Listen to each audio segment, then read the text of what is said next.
کس طرح سے قرآن مجید نے بیان کیا ہے اپنی ان صورتوں کو اس ترتیب میں. سورہ انعام میں اللہ تعالیٰ نے پہلے دعوت دی ہے اہل مکہ کو خاص طور پر. سورہ الاعراف میں خبردار کیا ہے، وارن کیا ہے. سورہ الانفال میں وہ جو اللہ کا عذاب اللہ کے پیغمبر کے ساتھیوں کے ذریعے سے آنا تھا اس کے لیے ان کو تیار کیا گیا ہے. اور سورہ توبہ تو عذاب کی سورہ ہے، وہ تو بسم اللہ الرحمن الرحیم کے بغیر شروع ہوتی ہے اور اللہ کے عذاب کو بیان کرتی ہے. تو سورہ الانعام ہے کہ جو ہم نے اکثر پڑھ لی ہے 127 آیات تک. آج ہم آیت نمبر 128 سے اس کا سبق شروع کر رہے ہیں. ارشاد ہوا اعوذ باللہ من الشیطان الرجیم بسم اللہ الرحمن الرحیم وَيَوْمَ يَحْشُرُهُمْ جَمِيعًا. وَيَوْمَ اور جس دن، یعنی یاد کرو، خیال کرو اس دن کا جس دن یحشرہم وہ جمع کرے گا ان کو، یعنی اللہ جمع کرے گا ان لوگوں کو، انسانوں کو، سب کے سب کو، لیکن خاص طور پر جو اس کے امیجیٹ مخاطب ایڈریسیز ہیں ان کے بارے میں کہا جا رہا ہے کہ ان سب کو اکٹھا کرے گا، جمیعاً ساروں کو، اور کہے گا یا معشر الجنی اے جنوں کے گروہ، قد استکثرتم من الانس تم نے انسانوں میں سے بہت سوں کو متاثر کیا، بہت سوں کو اپنا لیا. یہ گویا کہ ایک طرح کا اشارہ ہے کہ ابلیس نے جو کہا تھا اللہ کے سامنے، جب اس نے یہ جسارت کی کہ اللہ کے حکم کو ماننے سے انکار کر دیا، کہ جس حکم میں یہ کہا گیا تھا کہ وہ آدم کے آگے جھکے، تو اس نے کہا کہ میں تو اس سے بہتر ہوں، سپیریئر ہوں، میں اس کے آگے کیوں جھکوں. اور پھر اس نے اللہ سے قیامت تک کے لیے مہلت مانگی اور یہ بتایا کہ میں اب ان کو سیدھے راستے سے ہٹاؤں گا اور یہ ثابت کروں گا کہ یہ لوگ اس قابل نہیں تھے کہ جو تو نے ان کو مقام دیا. تو معلوم ہوتا ہے کہ قیامت کے روز اس کی طرف ریفرنس ہوگا کہ اے جنوں، تم نے انسانوں میں سے بہت سوں کو واقعی متاثر کیا، اپنے دام میں پھنسا لیا. وقال اولیاؤہم من الانس اور کہیں گے ان کے ساتھی انسانوں میں سے، یعنی وہ ظاہر کے ساتھ ہوں گے، کھڑے ہوں گے، تو وہ کہیں گے کہ ربنا استمتع بعضنا ببعض، اے ہمارے رب، ہم میں سے بعضوں نے بعضوں سے فائدہ اٹھایا. یعنی یہی نہیں ہے کہ جنوں نے ہم کو ورغلایا اور گمراہ کیا، بلکہ جنوں نے ہم سے فائدہ اٹھایا اور ہم نے ان سے فائدہ اٹھایا. جنوں کا فائدہ کیا تھا کہ وہ اپنی عبادت کرواتے، ان کو غلط راستے سجھاتے، ان کی باتیں مانتے، جس طرح سے وہ ان کو ٹیمپٹ کرتے وہ ان کی ٹیمپٹیشن میں آ جاتے. دوسری جانب انسانوں کو کیا فائدہ پہنچا؟ ظاہر ہے فائدہ یہ اس سینس میں ہے کہ جو دنیاوی حقیر تھوڑا سا فائدہ وہ حاصل کرنا چاہتے تھے، تو انسانوں نے فائدہ اٹھایا کہ جنوں کے ساتھ تعلق قائم کر کے ان کے جو کاہن، نجومی اور اس طرح کے لوگ تھے کہ جو جنوں سے کچھ خبریں لے لیتے تھے اور پھر دوسرے لوگوں کو بیوقوف بناتے اور ان کے اوپر اپنی چودراہٹ، اپنی دھونس، اپنی لیڈری چمکاتے. سو یہ ایک دنیا میں انہولی الائنس یہ جنوں اور انسانوں کے درمیان رہا. تو یہ انسانوں کی طرف سے اللہ تعالیٰ کے اس بیان کے جواب میں یہ بات آئے گی.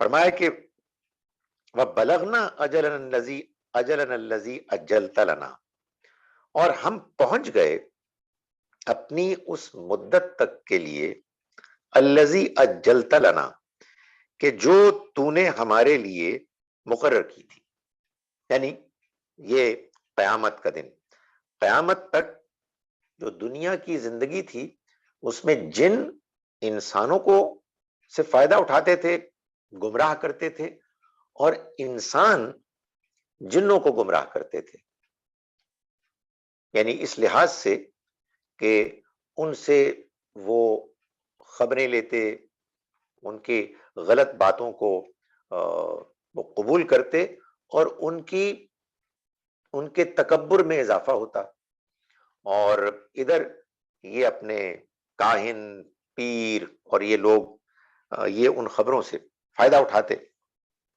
یہ جو گفتگو مکالمہ چل رہا ہے، اس میں معلوم یہ ہوتا ہے کہ ابھی جن اور انسان کے جو گمراہ تھے اور جو اللہ کے قیامت کے روز کے حساب کتاب میں پکڑے گئے تھے، وہ یہ باتیں کریں گے تمہید کے طور پر، تاکہ اس کے بعد یہ کہیں کہ اے خدایا یہ ہو تو گیا ہے، مگر اب تو ہمیں معاف کر دے۔ یہ ہم نے دنیا میں کیا تو صحیح کہ جنوں نے انسانوں کو اور انسانوں نے جنوں کو گمراہ کیا، اور یہ زندگی انہوں نے اسی میں بتا دی۔ اب یہ ساری تمہید ماننے کے بعد معلوم ہوتا ہے کہ مقصد تو یہ تھا کہ اب التجا کریں کہ اے خدایا تو ہمیں معاف فرما دے۔ اس سے پہلے کہ وہ یہ کہنے کی جسارت کریں گے، قرآن سے معلوم ہوتا ہے کہ اللہ تعالیٰ ان کی اس سٹیٹمنٹ کو روک دے گا ایبرپٹلی، اور فرمائے گا قال النار، اور وہ کہے گا کہ آگ، جہنم، مثواکم، یہ تمہارا ٹھکانہ ہے، خالدین فیہا، یہ رہیں گے اس میں ہمیشہ کے لیے، الا ماشاء اللہ، سوائے اس کے کہ جو اللہ نے چاہا۔ یعنی مطلب یہ ہے کہ اب اس طرح کی گفتگو کر کے، بحث مباحثہ کر کے، اپنی غلطیوں کا اعتراف کر کے تمہیں کچھ نہیں ملنے لگا، تمہیں اس سے کوئی فائدہ نہیں پہنچے گا، اس لیے کہ جو امتحان کی جگہ تھی وہ تو دنیا کی زندگی تھی۔ دنیا میں تم کو موقع ملا، ایک نہیں کئی بار موقع ملا، مگر تم ہوش میں نہیں آئے۔ وہاں تمہیں یہ معلوم تھا کہ یہ دارالامتحان ہے، اب امتحان ختم ہو چکا، اب تو تمہاری سزا ہے کہ تم اب جہنم میں جاؤ گے اور اس میں ہمیشہ رہو گے، الا ماشاء اللہ، سوائے اس کے کہ جو اللہ نے چاہا۔ یہ بات قرآن مجید نے اور بھی جگہوں پر بیان کی ہے کہ جہنم ہمیشہ کی جگہ ہے، لیکن اس ہمیشہ سے کیا مراد ہے؟ جو اللہ چاہے، اور اللہ ان ربک حکیم علیم، اللہ حکمت والا ہے، جاننے والا ہے، اللہ انصاف کرنے والا ہے، اللہ تعالیٰ لوگوں کے احوال سے واقف ہے، وہ جو کچھ کرتے ہیں اس سے بھی واقف ہے، جو ان کی نیتیں ہیں اس سے بھی واقف ہے۔ چنانچہ اللہ تعالیٰ نے یہ بتایا ہے کہ یہ وہاں ہمیشہ رہیں گے، لیکن اس ہمیشہ کا مطلب کیا ہے؟ جو اللہ نے چاہا۔ یہ یوں سمجھیے کہ ایسے ہے کہ جیسے مثال کے طور پر کوئی کسی کے بارے میں یہ کہے کہ دیکھو یہ میں تم کو اس ادارے میں سزا دے رہا ہوں، کسی مثال کے طور پر اسٹوڈنٹ کو کہا جائے کہ تم کو روزانہ جب تم کیمپس میں آؤ گے تو 10 منٹ کے لیے خاموش کھڑے رہنا ہے، اور یو نو واٹ، یہ تمہیں ہمیشہ کرنا ہے۔ تو اس ہمیشہ کا کیا مطلب ہے؟ اس ہمیشہ کا مطلب ہے جب تک تم اس یونیورسٹی میں اسٹوڈنٹ کی حیثیت سے موجود ہو۔ تو اب اللہ تعالیٰ کا ہمیشہ سے رہنے، ہمیشہ کے لیے رہنے کا مطلب کیا ہے، یہ اللہ بہتر جانتا ہے، اور اللہ حکیم ہے، وائز ہے، اور ہر چیز سے واقف ہے، اس لیے اس کا جو بھی فیصلہ ہوگا وہ بالکل صحیح فیصلہ ہوگا، علم اور حکمت کے مطابق۔ وَكَذَلِكَ، اور اسی طرح، نولی، ہم مسلط کر دیتے ہیں، بعض الظالمین، بعض ظالموں کو، بعضن بعض دوسروں پر، بما کانوا یکسبون، ان کے اعمال، ان کے کرتوتوں کی وجہ سے. یعنی یہ بتایا جا رہا ہے کہ یہ جو جنوں اور انسانوں میں دوستیاں ہوئیں، تعلقات بڑھے، جنوں نے انسانوں کو گمراہ کیا، انسانوں نے انٹرن جنوں کو گمراہ کیا، اور آبویسلی جنوں کے اندر بھی ایک دوسرے کو گمراہ کرتے تھے، اور انسانوں میں بھی انسان ایک دوسرے کو گمراہ کرتے رہے. تو یہ سب کیوں ہوا؟ اللہ تعالیٰ نے فرمایا یہ اس لیے ہوا کہ بما کانوا یکسبون، اس وجہ سے کہ جو وہ عمل کرتوت کرتے تھے. معلوم یہ ہوا کہ انسان کی کمپنی ڈیفائن کرتی ہے کہ انسان کیسا ہوگا، اس کا کردار کیا ہوگا، وہ کس ڈائریکشن میں چلے گا. بری کمپنی میں رہنے والے لوگ برے بنیں گے، اور اچھی کمپنی میں رہنے والے لوگ اچھے بنیں گے. اور کمپنی کا، صحبت کا اختیار آپ کو خود ہوتا ہے. آپ ڈیسائیڈ کرتے ہیں کہ آپ نے کن کے ساتھ رہنا ہے، کن کے ساتھ وقت گزارنا ہے. تو اللہ تعالیٰ نے یہ فرمایا کہ ہم نے ظالموں کو بعضوں پر مسلط کر دیا، ہم نے ایک دوسرے کے ساتھ ان کے تعلقات بنا دیے. کیوں؟ ان کے کرتوتوں کی وجہ سے. یعنی مطلب یہ ہے کہ زندگی میں جو ہم عمل کرتے ہیں اپنے اختیار سے، ہماری اپنی چوائس ہوتی ہے. ہمیں معلوم ہوتا ہے کہ کچھ لوگ ہیں کہ جن کی صحبت بری ہے، جن کے ساتھ رہنے کے نتیجے میں ہمارے گمراہ ہونے کے امکانات بہت بڑھ جائیں گے. تو اگر ہم ان کی اس بری صحبت کو برا سمجھنے جاننے کے باوجود پسند کریں گے تو پھر یہ ہمارا اپنا فیصلہ ہے. اور اللہ تعالیٰ پھر ایسے کرتا ہے کہ بعضوں کو بعضوں کے حوالے کر دیتا ہے. فرمایا کہ یا معشر الجن والانس، اللہ تعالیٰ قیامت کے روز فرمائیں گے اے جنوں اور انسانوں کے گروہ، الم یاتکم رسل منکم، کیا تمہارے پاس نہ آئے رسول تمہیں میں سے، یقصون علیکم آیاتی، جو تمہیں میری آیات سناتے، وینذرونکم، اور تمہیں خبردار کرتے، لقاء یومکم ھذا، اس دن کی ملاقات سے. اب ان کو سزا سنانے کے بعد اللہ تعالیٰ اب اس سزا کی جسٹیفیکیشن بیان کر رہے ہیں کہ یہ جو ان لوگوں کے ساتھ معاملہ ہوگا یہ کیوں ہوگا، آخر اتنی سزا کے یہ مستحق کیوں بنیں گے؟ اس وجہ سے بنیں گے کہ اللہ تعالیٰ نے ان کو ہدایت، روشنی، رشد، سیدھے راستے کو پانے کے لیے بہت موقع دیے.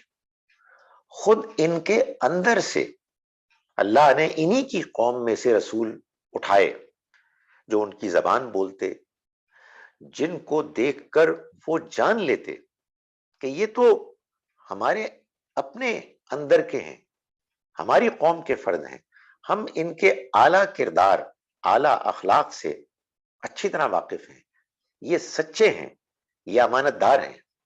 تو یہ جو ایک پریویلیج ہے کہ کسی قوم کو خود اپنے ہی اندر سے ایک رسول ملے، تو ظاہر ہے کہ اس کے بعد انکار کرنے کا مطلب یہ ہے کہ آدمی کھلی آنکھوں سے سورج کو دیکھ کر اس کا انکار کر رہا ہے. تو یہ اللہ تعالیٰ قیامت کے روز ان لوگوں کے سامنے کہ جو مجرم ٹھہریں گے، یہ ان کے فرد قرارداد جرم پیش کریں گے کہ دیکھو یہ تمہارے ساتھ ہم نے کیا، اور اس کے نتیجے میں تم بجائے اس کے کہ اس پیغام کی قدر کرتے، تم نے اس کو نظر انداز کر دیا، ٹھکرا دیا اور انکار کرنے والے بن گئے. اس میں دو چیزیں قابل غور ہیں. ایک بات تو یہ کہ اللہ تعالیٰ یہ بتا رہے ہیں کہ انسانوں کی طرح جنوں میں بھی رسول آئے. یہ آیہ مبارکہ اس بات پر بالکل واضح ایک ثبوت ہے کہ جیسے انسانوں میں رسول آئے ویسے ہی جنوں میں بھی آئے. اور یہ بات ویسے بھی بالکل معقول سمجھ میں آنے والی لگتی ہے کہ بھائی ہم انسانوں کی رہنمائی کے لیے اور ہمیں آخرت کے بارے میں خبردار کرنے کے لیے اگر انسانوں ہی کے روپ میں انسان آئے تاکہ وہ ہمیں خبردار کریں، تاکہ ہم ان کی آئیڈیلز کو فالو کریں، تو جن بھی ہماری طرح بلکہ ہم سے بھی پہلے اسی امتحان سے گزر رہے ہیں.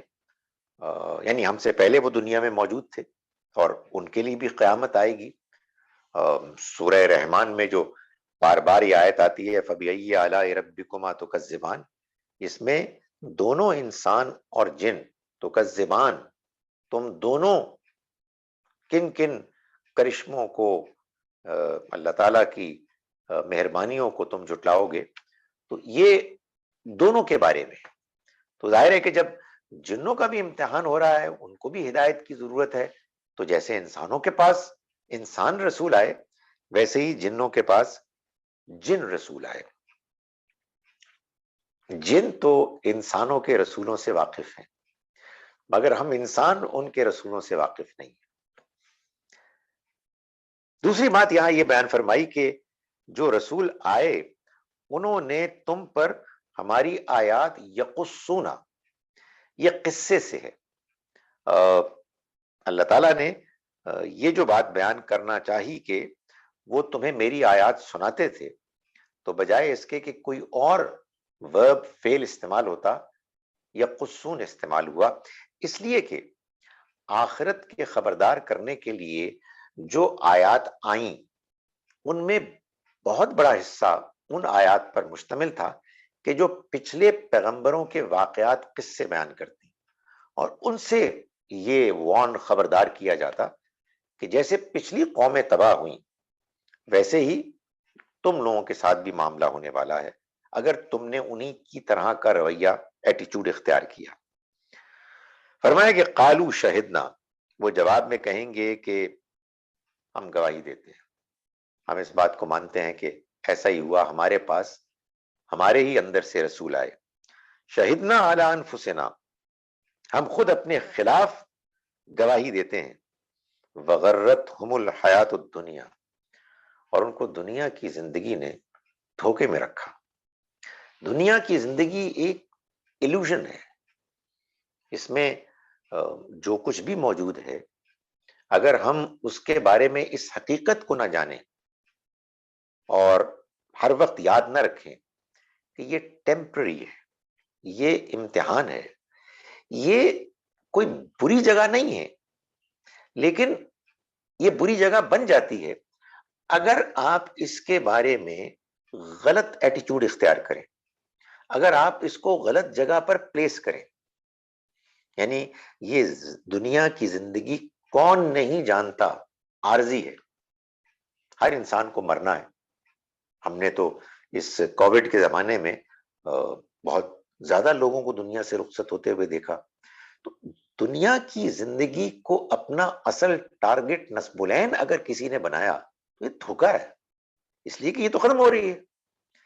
لیکن اگر کسی نے اس کو اللہ کا امتحان سمجھ کے اس زندگی میں جو مہلت موقع ہے اس سے فائدہ اٹھایا تو ظاہر ہے یہ بڑی غیر معمولی جگہ ہے. تو یہ ان لوگوں کے بارے میں کہا جا رہا ہے کہ جو آخرت میں ناکام ہوں گے کہ غرتہم الحیات الدنیا، دنیا کی زندگی نے ان کو دھوکے میں ڈال دیا. یعنی وہ اس دھوکے میں پڑ گئے کہ ہم یہاں ہمیں ہمیشہ رہنا اور ہم اپنی زندگی کو اور سنواریں اور مال بنائیں اور شہرت پائیں اور لوگوں میں تعلقات بڑھائیں اور اللہ کے دین اور آخرت اس کو اس کے نتیجے میں نظر انداز کرتے ہیں. یعنی نہ مال برا ہے، نہ تعلقات برے ہیں، نہ اچھی شہرت بری ہے، لیکن اگر یہ اصل نصب العین بن جائے، اگر وہ اپنی ذات میں فی نفس ہی اینڈز بن جائیں گولز بن جائیں تو پھر ظاہر ہے کہ انسان آخرت کے لیے تیار نہیں ہو سکتا، اور یہ ایک دھوکہ ہے جس میں انسان مبتلا ہو جاتا ہے کہ شاید اسی میں میری کامیابی ہے۔ فرمایا وَشَهِدُوا عَلَىٰ أَنفُسِهِمْ، اور انہوں نے وہ گواہی دیں گے خود اپنے خلاف، انہم کانوا کافرین، کہ وہ کافر تھے، یعنی جانتے بوجھتے انکار کرتے تھے۔ حق ان کے پاس آ گیا، ان کو حق سمجھ میں آ گیا، لیکن اس کے باوجود وہ انکار کرتے تھے۔ ذالکا، یہ اس وجہ سے، یعنی یہ سارا ارینجمنٹ، اہتمام اللہ تعالیٰ کرے گا اس وجہ سے، الم یکر ربک، کہ تمہارا رب ایسا نہیں ہے کہ مہلک القری، کہ وہ قوموں کو، بستیوں کو ہلاک کر ڈالے، بظلم، ظلم کر کے، زیادتی، ان کے زیادتی کے نتیجے میں، وَأَهْلُهَا غافلون، جبکہ ان کے رہنے والے غافل ہوں۔ یعنی ایسا نہیں ہے کہ اللہ تعالیٰ اچانک بغیر سمجھائے، بغیر لوگوں کو وارن کیے، خبردار کیے، ان کو ہلاکت سے، تباہی سے دوچار کرتا ہے، نہیں، اللہ تعالیٰ لوگوں کو موقع دیتا ہے۔ جس کے پاس موقع زیادہ ہے وہ زیادہ رسپانسبل ہے، جس کے پاس موقع کم ہے وہ کم رسپانسبل ہے، لیکن یہ فیصلہ اللہ کرے گا کہ کس کے پاس کتنا موقع تھا، کتنی انفارمیشن تھی، کتنی اویئرنیس تھی، کتنے امکانات تھے۔ سو اللہ تعالیٰ جن بستیوں کو اسی دنیا میں ہلاک کرتا ہے تو وہ ہلاک کرتا ہے اس کے بعد کہ ان بستی میں رہنے والے لوگوں کو وہ بھرپور موقع دیتا ہے کہ وہ اپنے آپ کو ٹھیک کر لیں، ہدایت کے راستے کو اختیار کر لیں۔ اللہ تعالیٰ ایسا نہیں ہے کہ کچھ لوگوں کے ظلم زیادتی کے نتیجے میں وہ اچانک ان کو سزا سے دوچار کرے جبکہ لوگ ناواقف ہوں۔ فرمایا کہ وَلِكُلٍّ دَرَجَاتٌ مِّمَّا عَمِلُوا، اور ہر ایک کے لیے درجے ہوں گے اس کے مطابق کہ جو انہوں نے عمل کیے۔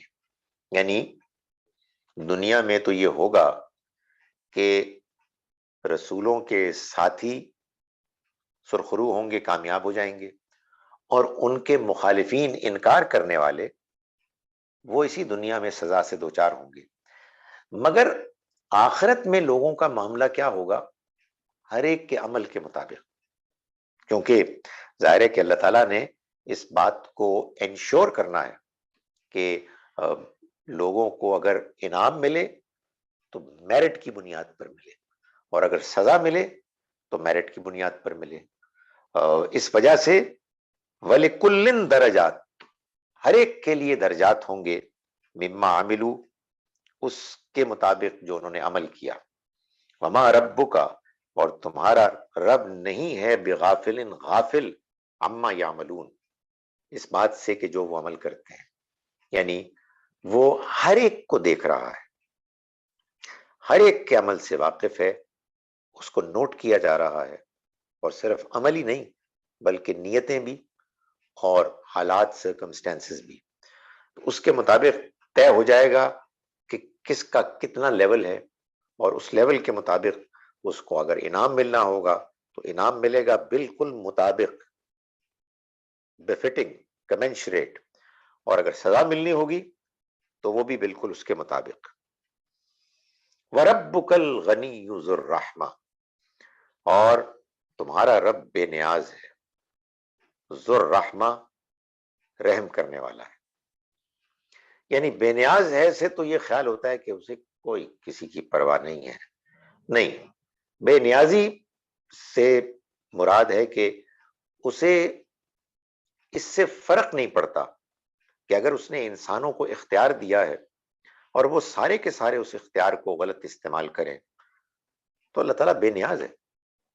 وہ دنیا کی زندگی کو امتحان کی جگہ بنانے کے بعد ایسا نہیں کرے گا کہ وہ اس بات سے نعوذ باللہ گھبرا جائے کہ بھائی یہ تو بہت سارے لوگ ہیں کہ جو گمراہ ہو رہے ہیں اور میرے خلاف بغاوت کر رہے ہیں، میرے پیغام کو اہمیت نہیں دے رہے. یہ اللہ بے نیاز ہے، اس کو کوئی فرق نہیں پڑتا اس سے کہ بہت بڑی تعداد لوگوں کی، انسانوں کی، جنوں کی اس کے بتائے ہوئے صحیح طریقے کو نظر انداز کر دے. اور اس سے بھی اسے کوئی فرق نہیں پڑتا کہ سارے کے سارے لوگ اس کے اچھے بندے بن جائیں. وہ بے نیاز ہے، لیکن بے نیاز ہونے کا مطلب یہ نہیں ہے کہ وہ لوگوں کے بارے میں بے پرواہ ہے. فرمایا ذو الرحمہ، وہ رحم کرنے والا ہے. یہی دو باتیں ہیں کہ جو سورہ اخلاص میں بھی آئیں. قل هو اللہ احد، کہو کہ اللہ احد ہے، یونیک ہے، یعنی اس کی ذات وہ ہے کہ جو بالکل الگ تھلگ، سب سے مختلف، یونیک ہے. مگر اس کا یہ مطلب نہیں ہے کہ اس کا لوگوں سے کوئی تعلق نہیں. اللہ الصمد، وہ تو وہ سہارا ہے کہ جس سہارے سے سب فیض یاب ہوتے ہیں. وہ چٹان ہے کہ جس کے پیچھے پناہ لی جاتی ہے. تو یہاں بھی یہی فرمایا گیا کہ وَرَبُّكَ الْغَنِي، تمہارا رب بے نیاز ہے، ذو الرحمہ، رحم کرنے والا ہے. یعنی یہ کہ بعض قوموں پر عذاب آیا، وہ اس وجہ سے نہیں آیا کہ اللہ تعالیٰ کو کوئی پرواہ نہیں ہے انسانوں کی. نہیں، وہ بہت رحم کرنے والا ہے. تمام تر موقع فراہم کرنے کے باوجود جب کچھ لوگ امپروو کرنے، سدھرنے کے لیے تیار نہیں ہوتے، تو تب اللہ کی پکڑ آتی ہے. فرمایا ان یشاء یذھبکم، اگر وہ چاہے تو تمہیں ختم کر دے، لے جائے. وَيَسْتَخْلِفْ مِن بَعْدِكُمْ، اور ریپلیس کر دے تمہارے بعد، ما یشاء، جو چاہے، کما انشاءکم، جیسے اس نے تم کو پیدا کیا، من ذریت قوم آخرین، ایک دوسری قوم کی اولاد میں. یعنی تم سے پہلے کچھ اور نسلیں تھیں، پھر تم پیدا ہوئے، وہ نسلیں چلی گئیں، اب تم موجود ہو، تم چلے جاؤ گے اور آ جائیں گے.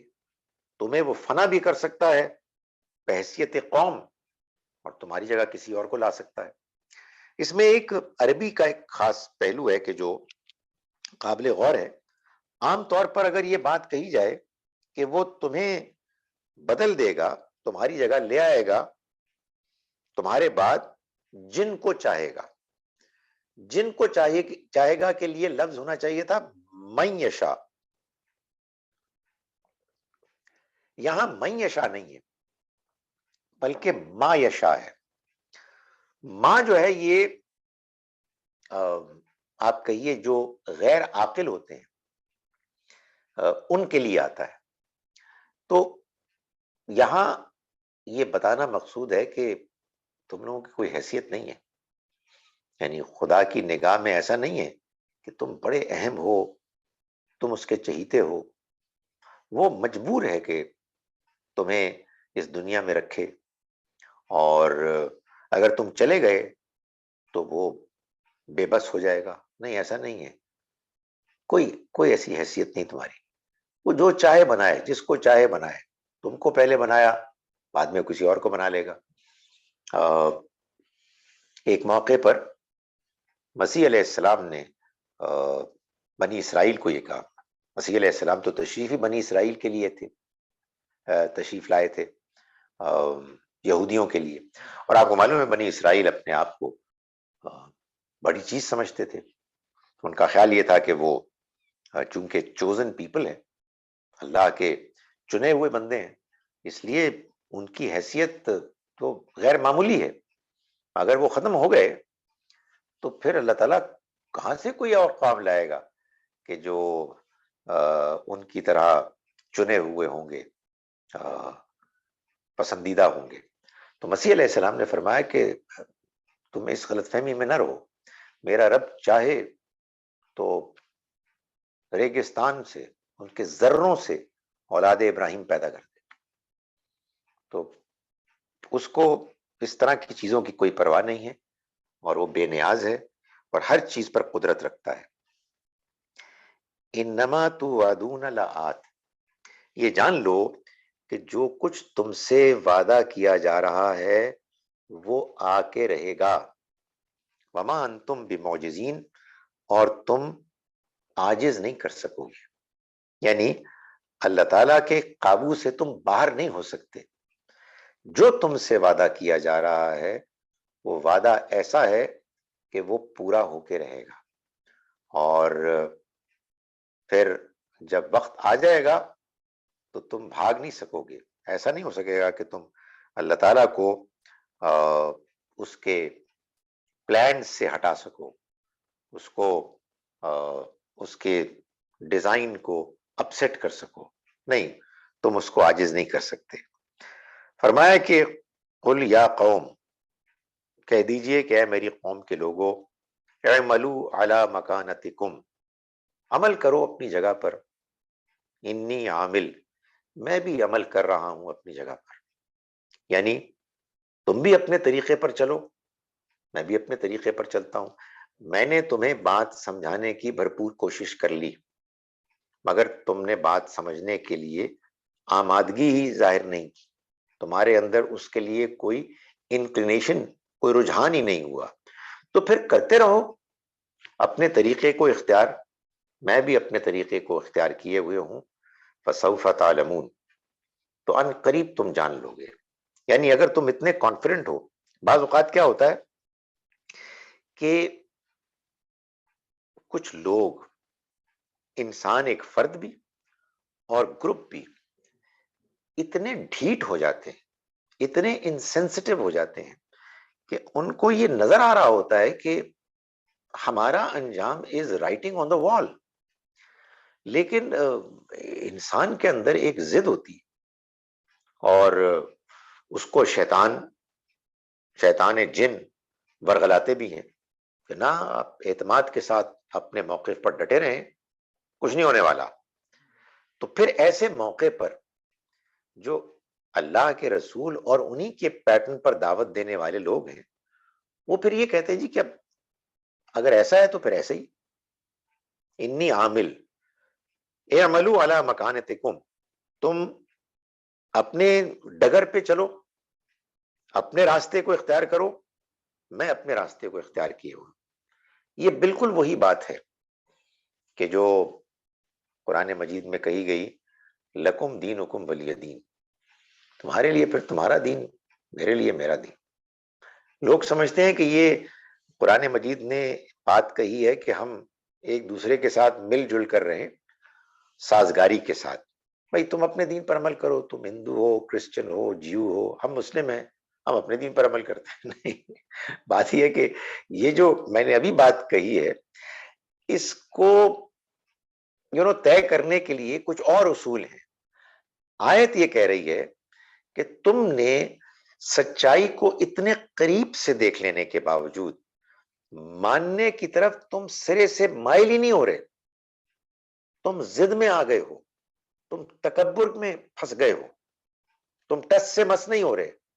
کرو جو کرنا ہے، تم اپنا عمل کرو، اپنے راستے پر چلو، میں اپنے طریقے پر چل رہا ہوں. فسوف تعلمون، ان قریب تم جان لو گے، من تکون لہو عاقبت الدار، کہ کون ہے کہ جو انجام کے لحاظ سے جس کی ہاں کامیابی ہے.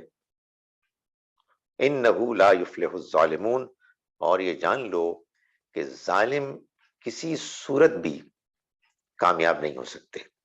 یعنی یہ دنیا جس نے بنائی ہے وہ سچائی کو، حق کو، نیکی کو اور دوسروں کے ساتھ اچھا رویہ اختیار کرنے کو اچھا، حق پر مبنی طریقہ سمجھتا ہے، اور اس رویے کو وہ کامیابی سے ہمکنار کرے گا. جو لوگ جھوٹے ہیں، دھوکے باز ہیں، ظالم ہیں، زیادتیاں کرنے والے ہیں، وہ کامیاب نہیں ہو سکتے. یعنی اللہ نے جن اصولوں پر دنیا کو بنایا ہے، بالآخر انہی اصولوں کا غلبہ ہوگا. یہ وقتی طور پر جو نظر آتا ہے کہ کہیں کوئی برا انسان، برے لوگ ہیں کہ جو غالب آ جاتے ہیں اور اچھے لوگ مغلوب ہو جاتے ہیں، یہ دنیا کا امتحان ہے، یہ امتحان چلتا رہتا ہے، لیکن بالآخر ظالم کامیاب نہیں ہوں گے، ناکام ہوں گے۔ فرمایا وَجَعَلُوا لِلَّهِ مِمَّا ذَرَأَ مِنَ الْحَرْثِ وَالْأَنْعَامِ نَصِيبًا۔ ان لوگوں نے، کن لوگوں نے؟ یہ مکے والوں نے، اور مکے والوں سے مراد مکے والے بھی ہیں، اور مکے کے ارد گرد جو اور مشرک رہتے تھے، جو قریش کے لوگوں کو اپنا رہنما مانتے تھے، فرمایا انہوں نے بنایا اللہ کے لیے اس میں سے کہ جو انہوں نے پیدا کیے کھیتی میں سے، والانعام اور چوپایوں میں سے، نصیباً ایک حصہ۔ ظاہر ہے کہ وہ ایک دین پر عمل کر رہے تھے، اور اس دین کے بارے میں وہ یہ کہتے تھے کہ یہ ابراہیم علیہ السلام کا لایا ہوا دین ہے، یہ ان کا دعویٰ تھا۔ تو اللہ تعالیٰ نے فرمایا کہ انہوں نے بنائے اللہ کے لیے، یعنی اللہ کا حصہ مقرر کیا اس میں سے کہ جو انہوں نے کھیتی میں سے اور چوپایوں میں سے پیدا کیے۔ نصیباً کیا بنائے انہوں نے؟ حصے، انہوں نے ایک حصہ مقرر کیا۔ فقالو، تو انہوں نے کہا ھذا للہ، یہ حصہ ہے اللہ کا، بزعمہم، اپنے زوم کے مطابق، اپنے خیال کے مطابق، وَھذا لشرکائنا، اور یہ ہمارے شرکاء کا ہے۔ کوئی سند نہیں، کوئی لاجک نہیں، ان کے اپنا جو گمان تھا، اپنا زوم تھا، اس کے مطابق انہوں نے یہ کہا، یہ ان کا طریقہ تھا، اور یہی شرک کرنے والے معاشروں کا یہی طریقہ ہوتا ہے۔ فرمایا کہ فما کان لشرکائہم، تو جو تو ہوتا ان کے شرکاء کا، فلا یصلوا الی اللہ، تو وہ اللہ کو نہیں پہنچ سکتا، وما کان للہ، اور جو اللہ کے لیے ہوتا، فہو یصل الی شرکائہم، تو وہ ان کے شریکوں کو پہنچ جاتا۔ ساء ما یحکمون، بہت برا فیصلہ ہے کہ جو یہ کرتے ہیں۔ اس کی شکل کیا ہوتی؟ اس کی شکل یہ بھی ہو سکتی تھی کہ فرض کیجئے کہ یہ طے ہوا کہ فلاں جانور ہے کہ جو اللہ کے لیے خاص کر دیا گیا ہے کہ اس کے نام پر اس کی رضا کے لیے قربان کیا جائے گا، اور کچھ دوسرے جانور ہیں کہ جو شریکوں کے لیے طے کر لیے گئے کہ ان کے نام پر ان کو ذبح کیا جائے گا۔ یہ وہ کرتے تھے، اللہ کو بھی خوش کرنا ہے اور شریکوں کو بھی خوش کرنا ہے۔ تو اگر اللہ کے لیے خاص کیا ہوا جانور مر جاتا تو پھر شریکوں کے لیے جو جانور طے کیے گئے ان میں سے کوئی اللہ کے لیے نہ لیا جاتا کہ وہ جو مر گیا ہے اب اس کی جگہ اس کو ذبح کر دیا جائے۔ لیکن اگر اس طرف کا کوئی جانور، یعنی شریکوں کے لیے جو انہوں نے طے کیے ہوئے تھے، ان میں سے کوئی مر جائے تو اللہ کی طرف کا حصہ وہاں چلا جاتا تاکہ اس نقصان کی تلافی ہو سکے۔ یہی معاملہ کھیتی میں بھی ہوتا کہ اگر کوئی کھیتی خاص اللہ کے لیے ہے اور کچھ ان کے شریکوں کے لیے ہے، اگر اللہ تعالیٰ کے لیے مختص خاص کی گئی کھیتی میں کوئی نقصان ہو جاتا، کوئی آفت آ جاتی، تو شریکوں کے کھیتی میں سے اس نقصان کی تلافی نہ ہوتی۔ لیکن اگر ان کے کھیتی کو نقصان ہوتا تو پھر اللہ کے لیے خاص کی گئی کھیتی کو اس میں سے حصہ نکال کے ان کے لیے دے دیا جاتا۔ یہ کیوں کیا جاتا؟ اس لیے کہ اصل میں اصل حیثیت تو شریکوں کی تھی، اللہ تعالیٰ تو بہت دور ہے، شریک ہے نا جو قریب ہے، اور اللہ فیصلے بھی تو انہی کی بیسس پہ کرتا ہے۔ تو یہ جو ہے نا، یہ جو شرک ہے، جب کسی قوم میں پیدا ہو جائے پھر اللہ تعالیٰ کی حیثیت نہیں ہوتی، اللہ تعالیٰ کے بارے میں لوگ سینسٹیو نہیں ہوتے، پھر وہ جو اللہ کے ساتھ پارٹنرز اسکرائب کیے جاتے ہیں ان کے بارے میں بڑے شدید جذبات ہوتے ہیں۔ اس میں ظاہر ہے کہ ایک پہلو یہ بھی ہوتا ہے کہ وہ ہماری سفارش کریں گے، تو اللہ تعالیٰ کا ڈر کیا ہے بھائی؟ ایک تو اللہ کی حیثیت یہ ہے نا کہ اس نے ہمیں بنایا، وہ دنیا چلا رہا ہے، اور جو امپورٹنٹ چیز ہے، یہ تو چلے فلسفیانہ چیزیں ہے نا، امپورٹنٹ چیز یہ بھائی کھانا ہم کو وہ دے رہا ہے، اولاد ہم کو وہ دے رہا ہے، دنیا میں کاروبار میں، امتحان میں وغیرہ وغیرہ کامیابی وہ دیتا ہے، سیاست میں کامیابی وہ دیتا ہے، تو اس کو ہم پکاریں گے۔ لیکن اگر یہ کامیابیاں کوئی اور دے رہے ہیں، اللہ تعالیٰ تو بہت دور ہے، اس نے تو یہ سب ڈیلیگیٹ کر دی ہے، تو پھر ظاہر ہے کہ اللہ تعالیٰ کی کوئی حیثیت تو نہیں رہے گی نا کے مقابلے میں۔ اور پھر سفارش، اگر قیامت کے روز یہ شریک سفارش کریں گے تو بندے نے اگر کوئی گڑبڑ بھی کی ہے تو بندہ بچ جائے گا۔ تو یہ شرک کا گورکھ دھندا ہے جو وہ کیا کرتے تھے۔ فرمایا وَكَذَلِكَ زَيَّنَا، اور اسی طرح سے ہم نے خوشنما بنا دیا لِكَثِيرٍ مِّنَ الْمُشْرِكِينَ، مشرکوں میں سے بہت سوں کے لیے، قتل اولادہم، اپنی اولاد کو قتل کرنا، خوشنما بنا دیا کس نے؟ شرکاءہم، ان کے شریکوں نے، لیردوہم، تاکہ وہ ان کو تباہ کر دیں، ولیلبسوا علیہم دینہم، اور تاکہ ان کا دین ان کے لیے گھپلے میں آ جائے، ایک گھپلا پیدا ہو جائے۔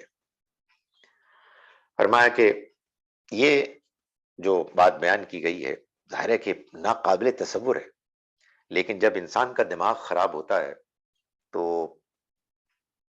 بہت سی ایسی چیزیں ہو جاتی ہیں جو عام حالات میں آدمی تصور بھی نہیں کر سکتا۔ اور یہ بات کہ اپنی ہی اولاد کو قتل کرنا، یہ ایسے ہو جاتا کہ جو استھانوں پر بیٹھے ہوئے لوگ ہوتے وہ ان کو جنات اور بھوتوں کا حوالہ دے کے کہتے کہ اگر تم نے یہ کام نہ کیا تو تباہی ہو جائے گی، تو پھر وہ کوئی اپنی اولاد کو اس کی بھینٹ چڑھا دیتے۔ ان فرضی خداؤں کو راضی کرنے کے لیے لوگ یہاں تک پہنچ جاتے، اور اس کے نتیجے میں ان کا دین گھپلے میں پڑ جاتا، یعنی اس کو وہ بالکل سمجھ نہ پاتے، کنفیوزڈ ہو جاتے، اصل دین غائب ہو جائے، غائب ہو گیا۔ اس کے نتیجے میں کون سا دین؟ وہ جو ابراہیم علیہ السلام لے کر آئے تھے، ان کا اصل دین۔ فرمایا کہ اس ساری ان کی جو حرکتیں ہیں اس کے نتیجے میں لیلبسوا علیہم دینہم، تاکہ دین ان کے لیے بالکل اس میں وہ گھپلا کر دیں۔ فرمایا کہ وَلَوْ شَاءَ اللَّهُ، اور اگر اللہ چاہتا، مَا فَعَلُوهُ، تو یہ نہ کرتے اسے، فَذَرْهُمْ، تو چھوڑ دو ان کو، وَمَا يَفْتَرُونَ، اور جو یہ افترا کر رہے ہیں۔ افترا یعنی جھوٹ باندھ رہے ہیں۔ جھوٹ باندھنے کا مطلب یہ ہے کہ یہ سب کچھ وہ کرتے تھے نا دین کے نام پر، تو دین کے نام پر تو آپ کر نہیں سکتے کوئی کام بھی جب تک کہ آپ یہ بات بیان نہ کریں کہ یہ اللہ کا حکم ہے۔ اللہ کا حکم کوئی بتائے گا تو تب لوگ مانیں گے، تو وہ جھوٹ بولتے تھے۔ تو یہ ہے افترا، اللہ کے اوپر جھوٹ باندھنا، اللہ کے حوالے سے ایسی بات کرنا جو اللہ تعالیٰ نے فرمائی نہیں۔ تو فرمایا کہ یہ اگر اللہ چاہتا تو ایسا نہ کرتے، لیکن اللہ نے یہ چاہا کہ ہر انسان کو امتحان میں مبتلا کر کے آزاد چھوڑا جائے۔ تو اگر اللہ تعالیٰ چاہتا تو امتحان نہ لیتا، یہ امتحان کا لازمی تقاضا تھا کہ لوگوں کو آزادی ملے، چاہے وہ گمراہ ہوں چاہے وہ ہدایت پائیں، اور گمراہ ہوں تو پھر بھی آزادی ملے کہ چاہے وہ توبہ کر کے ہدایت کی طرف آ جائے۔ اور ہدایت میں بھی آزادی ملے، بہت آگے بڑھ جائیں، تو یہ سب اس آزادی کا نتیجہ ہے۔ اگر اللہ تعالیٰ چاہتا تو ایسا نہ کرتا، لیکن اللہ کا فیصلہ یہی تھا، کو چھوڑو، ان کو جو موقع دیا اگر وہ ضائع کر رہے ہیں تو اس میں آپ کا کوئی قصور نہیں ہے، چھوڑو اس کو، اور جو کچھ بھی یہ افطرا کر رہے ہیں، یعنی جو غلط باتیں منسوب کر رہے ہیں۔ میں آج کی جو ہم نے آیات پڑھی ہیں ان کا ترجمہ ایک مرتبہ پھر آپ کے سامنے کر رہا ہوں، تاکہ اس کے بعد اگر آپ کے پاس کوئی سوال ہیں تو وہ آپ بے شک کریں۔ ہم نے آج کا سبق شروع کیا سورہ انعام کی آیت نمبر 128 سے۔ بسم اللہ الرحمن الرحیم۔ وَيَوْمَ يَحْشُرُهُمْ جَمِيعًا، اور خیال کرو اس دن کا کہ جس دن یہ ان کو اکٹھا کریں، وہ ان کو اکٹھا کرے گا سب کے سب کو، یا معشر الجن، اور کہے گا وہ یعنی اللہ، اے جنوں کے گروہ، قد استکثرتم من الانس، تم نے انسانوں سے خوب حصہ حاصل کیا، وقال اولیاؤہم من الانس، اور کہیں گے ان کے ساتھی انسانوں میں سے، ربنا، اے ہمارے رب، استمتع بعضنا ببعض، ہم میں سے بعضوں نے بعضوں سے فائدہ اٹھایا، یعنی دونوں نے ایک دوسرے سے فائدہ اٹھایا، وبلغنا، اور ہم پہنچ گئے، اجلنا، اپنی اس مدت تک، الذی، کہ جو مدت اجلت لنا، تو نے ہمارے لیے مقرر کی، قال النار، فرمائے گا اللہ، آگ، جہنم، مثواکم، تمہارا ٹھکانہ ہے، خالدین فیہا، ہمیشہ رہنے کو اس میں، الا ما شاء اللہ، سوائے اس کے کہ جو اللہ نے چاہا، ان ربک حکیم علیم، یقیناً تمہارا رب حکمت والا، علم والا ہے، وکذالک نولی، اور اسی طرح سے ہم مسلط کر دیتے ہیں، بعض الظالمین بعضا، بعض ظالموں کو بعض دوسروں کے اوپر، بما کانوا یکسبون، ان کے کرتوتوں کی وجہ سے، یا معشر الجن، اللہ تعالیٰ فرمائے گا، اے جنوں کے گروہ، والانس، اور انسانوں کے گروہ، الم یاتکم رسل منکم، کیا نہیں آئے تمہارے پاس رسول تمہیں میں سے، یقصون علیکم آیاتی، جو تم کو میری آیات سناتے، وینذرونکم لقاء یومکم ھذا، اور تم کو خبردار کرتے مجھ سے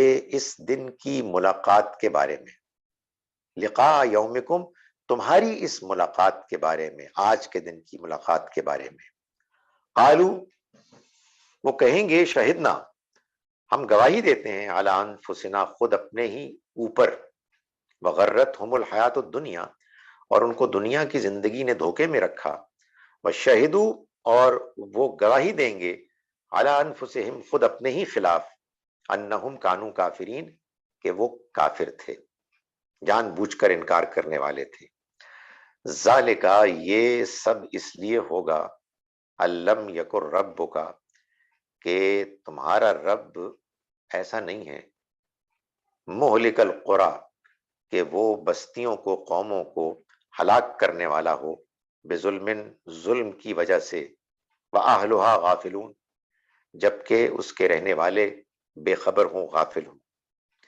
وَلِكُلٍّ درجات، اور سبھی کے لیے درجے ہوں گے، مما عملو، اس کی بنیاد پر کہ جو انہوں نے عمل کیے، وَرَبُّكَ، اور تمہارا رب، وَمَا رَبُّكَ، اور نہیں ہے تمہارا رب، بغافل، غافل، عما یعملون، اس سے کہ جو یہ عمل کرتے رہے ہیں، وَرَبُّكَ الْغَنِی، اور تمہارا رب بے نیاز ہے، ذو الرحمہ، رحم کرنے والا ہے، ان یشاء، اگر وہ چاہے، یذہبکم، تمہیں نکال بھگائے، فنا کر دے، وَیَسْتَخْلِفْ، اور بدل ڈالے، من بعدکم، تمہارے بعد، ما یشاء، ان کو جن کو وہ چاہے، کما، جیسا کہ، انشاءکم، اس نے تمہیں پیدا کیا، من ذریت قوم آخرین، ایک اور قوم کی اولاد میں سے، اولاد کی حیثیت سے، انما توعدون، جو تم سے وعدہ کیا جا رہا ہے،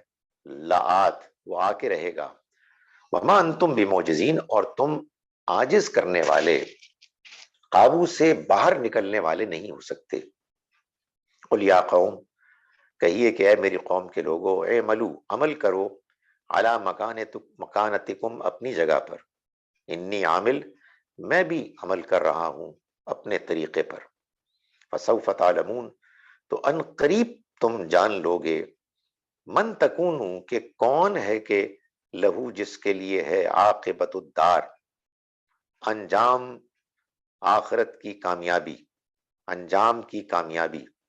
انہ لا یفلح الظالمون، ظالم کسی صورت کامیاب نہیں ہو سکتے. وجعلوا، اور انہوں نے مقرر کیے، للہ، اللہ کے لیے، مما، اس میں سے، ذرا من الحرث، جو انہوں نے کھیتی میں اگائے پیدا کیے، والانعام، اور چوپایوں میں بھی انہوں نے مقرر کیا، نصیباً، ایک حصہ. فقالو، تو انہوں نے کہا، ھذا للہ، یہ اللہ کے لیے ہے، بزعمہم، اپنے گمان کے مطابق، وھذا لشرکائنا، اور یہ ہمارے شریکوں کے لیے ہے. فما کان لشرکائہم، تو ہوتا ان کے شریکوں کے لیے، فلا یصلوا الی اللہ، تو وہ اللہ کو نہ پہنچتا. وما کان للہ، اور جو اللہ کا ہوتا، فہو یصل، تو وہ پہنچ جاتا، الی شرکائہم، ان کے شریکوں تک، شریکوں کو. ساء، بہت برا ہے، ما یحکمون، جو یہ فیصلہ کرتے ہیں. وکذالک، اور اسی طرح سے، زینا، خوشنما بنا دیا، کثیر من المشرکین، مشرکوں میں سے بہت سوں کے لیے، قتل اولادہم، ان کی اولاد کو قتل کرنا، شرکاہم، ان کے شریکوں نے، لیردوہم، تاکہ وہ انہیں برباد کر دیں، ولیلبسوا علیہم، اور تاکہ گھپلا پیدا کر دیں ان کے لیے، دینہم، ان کے دین میں. ولو شاء اللہ، اور اگر اللہ چاہتا، ما فعلوہ، تو وہ ایسا نہ کرتے. فذرہم، تو آپ چھوڑیے ان کو، وما یفترون، اور اس کو کہ جو وہ اللہ پر جھوٹ باندھ رہے ہیں، جھوٹا دعویٰ کر رہے ہیں. اقول قولی ھذا واستغفر اللہ لی ولکم. اب میں حاضر ہوں جناب آپ کے سوالات کے لیے. تھینک یو ویری مچ سر. اسی کے ساتھ ہم کوشچن آنسرز کا سیشن سٹارٹ کرتے ہیں. جس نے کوشچن کرنا ہے وہ کائنڈلی اپنی زوم کی ایپ میں اپنا ہینڈ ریز کر لے اور اپنی جی باری نائب کا صاحب، پھر کون انتظار سیکنڈ کا کریں. سوال ہے؟ جی، first question is by Ayesha Zaheer. آپ اپنا مائک ان میوٹ کر لیں اور کوشچن کر لیں. Thank you. No question. السلام علیکم سر. ایک تو آپ مجھے اپنے آپ کو ان میوٹ کر کے سوال کریں، جس کو آپ اجازت دیتے ہیں. میں نے ان میوٹ کر دیا ہے. ایڈمنسٹریٹر صاحب. السلام علیکم. سر کین یو ہیئر اس؟ السلام علیکم. جی سر. جی آواز آ رہی ہے؟ جی آ رہی ہے. اچھا، السلام علیکم سر. وعلیکم السلام. ابھی آپ بتا رہے تھے کہ انسان اور جن جو ہیں وہ ایک دوسرے کو گمراہ کرتے ہیں. تو جنوں کی باتوں مجھے سمجھ میں آ گئی، لیکن کبھی کبھی انسان جو ہیں وہ کیسے جنوں کو گمراہ کرتے ہیں، یہ مجھے ٹھیک سے سمجھ نہیں آیا. اور ایک اور کوشچن مجھے یہ بھی پوچھنا ہے، ابھی بتا دوں یا بعد میں بتاؤں؟ یہ آپ سوال کر کے اپنے آپ کو مشکل میں ڈال رہی ہیں، اس لیے کہ سوال تو ایک ہی ہونا چاہیے. جی اچھا، میں سوال کا جواب آپ دیتا پہلے ہوں. پھر اس کا جواب دے دیجیے. جی، تھینک یو. گزارش یہ ہے کہ جب کوئی شخص کسی دوسرے کو گمراہ کرتا ہے، مثال کے طور پر شرک میں مبتلا کرتا ہے، مثال کے طور پر جھوٹ بولنے پر آمادہ کرتا ہے، تو جس کو گمراہ کیا جا رہا ہے وہ بھی گمراہ ہو رہا ہے، اور جو گمراہ کر رہا ہے وہ بھی گمراہ ہو رہا ہے. یعنی اگر کسی نے کسی کو شرک کرنے کی طرف مائل کیا اور جس کو مائل کرنے کی کوشش کی گئی وہ مائل نہیں ہوا، تو ظاہر ہے کہ وہ بھی رک جائے گا نا, ایک کوشش کرے گا, اس کے بعد یا تو اللہ تعالیٰ اس کو توبہ کی توفیق دے دے گا, یا بہرحال وہ اور مزید گمراہی نہیں پھیلا سکے گا. تو جو گمراہ ہوتے ہیں وہ بھی گمراہ ہوتے ہیں, اور جو گمراہ کرتے ہیں وہ بھی گمراہ ہوتے ہیں. تو یہ ایک دوسرے کو گمراہ کرتے ہیں. جی جی thank you sir. Next question ہے جی نوشاد شفقت کا, آپ اپنا مائک انمیوٹ کر لیں اور کوشچن کر لیں. Thank you. السلام علیکم ڈاکٹر صاحب, کین یو ہیئر می؟ وعلیکم السلام. جی بالکل آئی کین. اچھا ڈاکٹر صاحب, آیت نمبر 133 starts with ربک الغنی, and غنی means بے نیاز. جی And if he is بے نیاز, then why did he destroy earlier people who had as a qawm gone astray? If it was to give a lesson to succeeding generations, then it was unfair on them, because we, being the last generation, we will only be tested on Yawm al-Qiyamah, while they were tested here and they will also be punished there. That is my question, sir. جی دیکھیے, اس میں ایک تو بات یہ ہے کہ اللہ تعالیٰ بے نیاز ہے. اس کا مطلب یہ ہے کہ اگر لوگ اس کی عبادت فرما برداری نہیں کرتے تو اس سے اس کو کوئی نقصان نہیں ہوتا, اسے کوئی فرق نہیں پڑتا. اللہ بے نیاز ہے. اگر لوگوں کی گمراہی پر وہ ان کو سزا دیتا ہے اور بہت بڑے پیمانے پر لوگ گمراہ ہو جاتے ہیں, تب بھی اس سے اسے کوئی فرق نہیں پڑتا. رہا آپ کا جو دوسرا سوال ہے, گزارش یہ ہے کہ جب کسی قوم کو اللہ تعالیٰ نے ماضی میں سزا دی تو ان کو سزا دی میرٹ پر. یعنی میرٹ سے مراد یہ ہے کہ ان کو بات سمجھانے کے لیے, ہدایت کے راستے کو سمجھنے کے لیے جو جو ممکن طریقے ہو سکتے تھے سب اختیار کیے. اللہ جانتا ہے نا کہ ہمارے اندر کتنی کیپیسٹی ہے, ہمارے اندر کس کس طرح سے بات سمجھنے کے امکانات موجود ہیں. وہ سب کے سب اس نے ان کو بتا دیے, اور اس کے باوجود وہ نہیں سمجھے. تو وہ اس وقت سزا پانا اللہ کے نزدیک اس کے علم, اس کے انصاف, اس کی حکمت میں ڈیزرو کرتے تھے. ان کو وہ سزا مل گئی اور وہ ہمارے لیے ایک نمونہ بن گئے. اب آپ کا فرمانا یہ ہے کہ ہم تو بعد میں آئے, تو اگر فرض کیجئے کہ ہم بالکل آخری دور میں ہیں اور ہم کسی اور کے لیے نمونہ نہیں بنیں گے, تو پھر ہمارے لیے تو آسانی ہو گئی اور ان کے لیے نسبتاً مشکل ہو گئی. گزارش یہ ہے کہ میں یہ آپ سے عرض کروں کہ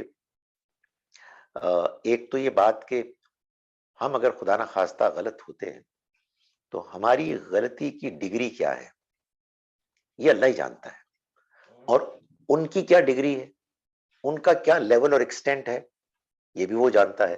اسی لیے ابھی آیا کہ ہر ایک کے لیے الگ الگ درجات ہوں گے.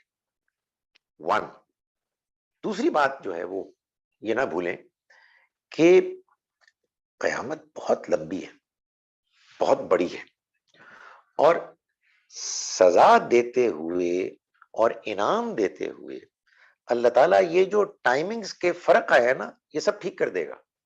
یو سی, کوئی 10 سال پہلے آیا, کوئی 20 سال پہلے آیا, کوئی 50 سال پہلے آیا, اس سے کوئی فرق نہیں پڑتا, اس لیے کہ آگے 50 لاکھ سال ہیں. سو ساری چیز بیلنس آف ہو جائے گی, اور اللہ سب سے زیادہ انصاف کرنے والا ہے. So he knows how to get things done. Thank you sir. Next question is by Ayesha Zaheer again. آپ پلیز اپنا مائک انمیوٹ کر کے کوشچن کر لیں. اچھا, السلام علیکم, وعلیکم آواز آ رہی ہے؟